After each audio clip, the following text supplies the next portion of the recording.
Baker here, and you may recognise me as the Sixth Doctor. So, introductions done, let me invite you into the TARDIS.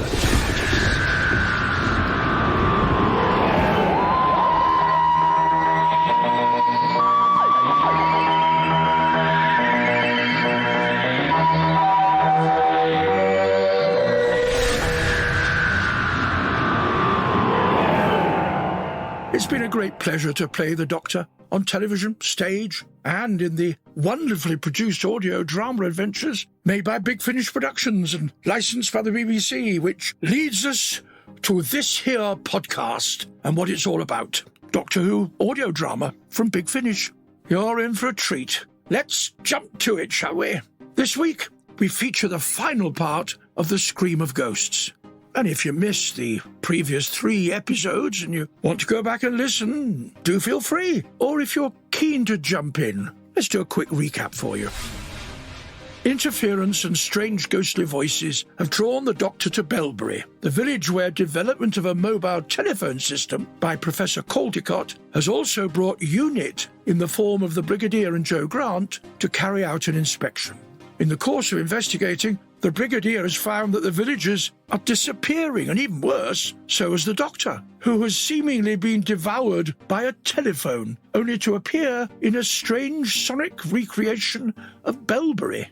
Finding Professor Caldecott's assistant Armitage also in the sonic world, the Doctor discovers they are up against the Vardens. The Vardens, through the use of sound frequencies and the Professor's fledgling mobile phone network, have taken control of Caldecott in order to do their work in the real world that will ensure they are able to enslave the Earth.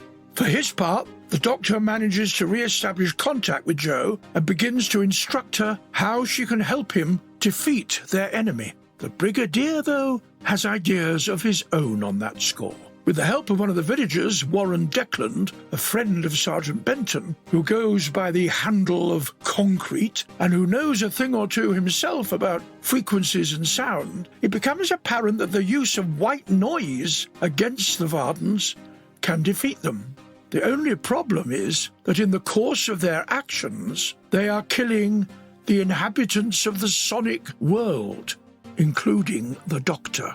The danger to the Doctor and all humanity can't be exaggerated as we launch into the final episode of The Scream of Ghosts. And don't forget, we'll go behind the scenes when we reconvene on the other side.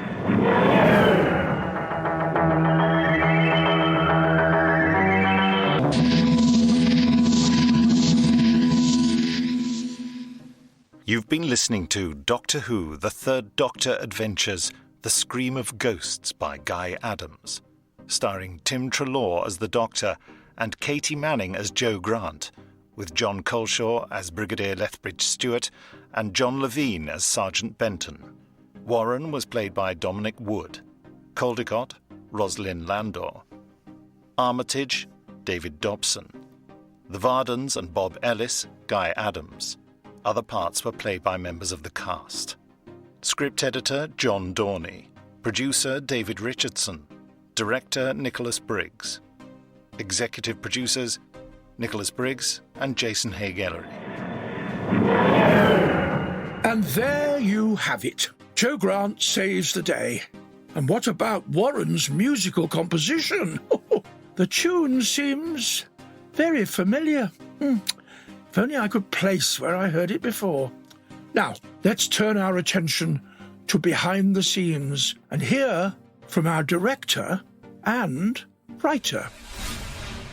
Hello, this is Nick Briggs, and I'm the director of The Scream of Ghosts. Hello, my name is Guy Adams, and I wrote The Scream of Ghosts.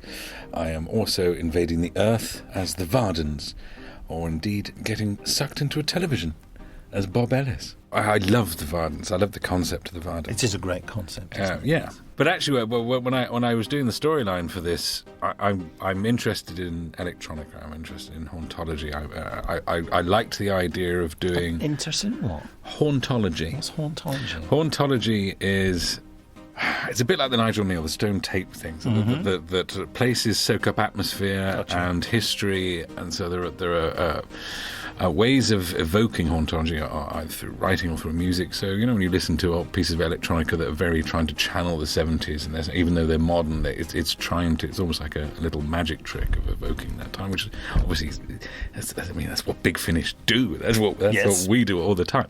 So we are hauntology. Hauntology. And so, again, the word hauntology evokes the idea of ghosts. I love doing ghost stories. I thought I'd like to do something spooky set in, somewhere wonderfully rural and just creepy. I wanted to do something like that. And so I was playing with the idea of monsters that would be sound, and it was David who very sensibly said, if you're going to do that, it seems very silly for them not to be Vardens. We already have a Doctor Who monster that we can play with when it comes to sound. And so, yes, it was a very obvious thing that one never likes to assume, I've just put the Vardens in this, I trust no one minds. The Vardens, yes, they are a wonderful alien for this era of Doctor Who, I think. They make you think of, the Primords or the Ice Warriors. They've got this sort of, possessed bluntness where they... And lots of duplicity and unseen terror, not just what you hear but what you don't hear. They play with implications in your imagination.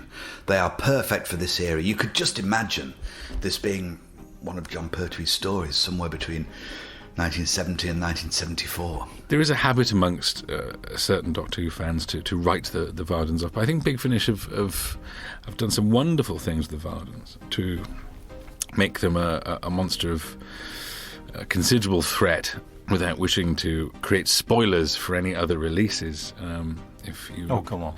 No, I wouldn't dream of ruining Simon Guerrier's work. But if you look back to the Companion Chronicles, the Vardens were used there to great effect, a very eerie, very creepy presence. And I had to ask about that, didn't I? Because I wasn't sure what that was a reference to. Yeah, you'd forgotten that they killed Tom Allen. Yeah, that's right. And also we did Wave of Destruction, but that happens after this. Wave of Destruction was Tom Baker's story with the Vardens. It was actually a much jollier story with the Vardens. The Vardens in that are quite end of the pier, if I remember correctly.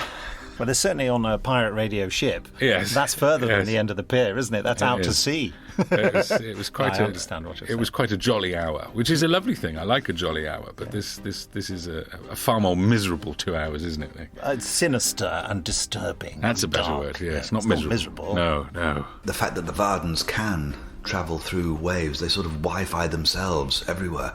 Wonderful to have that notion that's so commonplace for us today, to set that in the 1970s when such things would have been in their infancy, when these ideas and concepts were just starting to form. There would have been an item on Tomorrow's World, and the sense of... There was always such a lot of psychological fear in the Jon Pertwee era, and empty houses with nothing but white noise. It's very evocative of those Jon Pertwee stories. Spearhead from Space, where the streets are deserted and all the shop window mannequins come to life as autons. A lot of unseen, uneasy, unsettling psychology. And now, as I look into the vortex, where will we go next? Well, we're keeping the theme going here. In fact, two. But if that's cryptic, then you'll have to come back next week and see what I mean. But I'm digressing. Next time, it's the turn of the other Baker. Oh yes, there is another one. As we enter the world of the Fourth Doctor and surf the wave of destruction.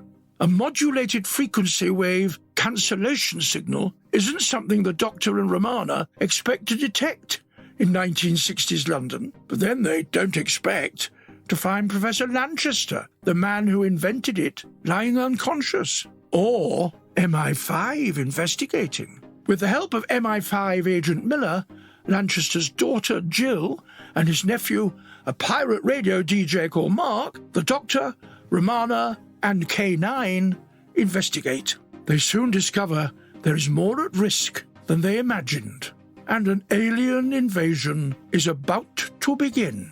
Can the Doctor identify and defeat the aliens in time? Will Romana manage to find a recombinant transducer before it's too late?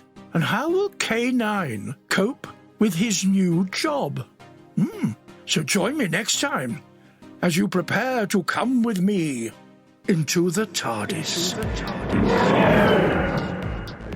For the continuing audio adventures of Old Sixie, along with other classic and new series Who, podcasts, and much more, be sure to visit www.bigfinish.com.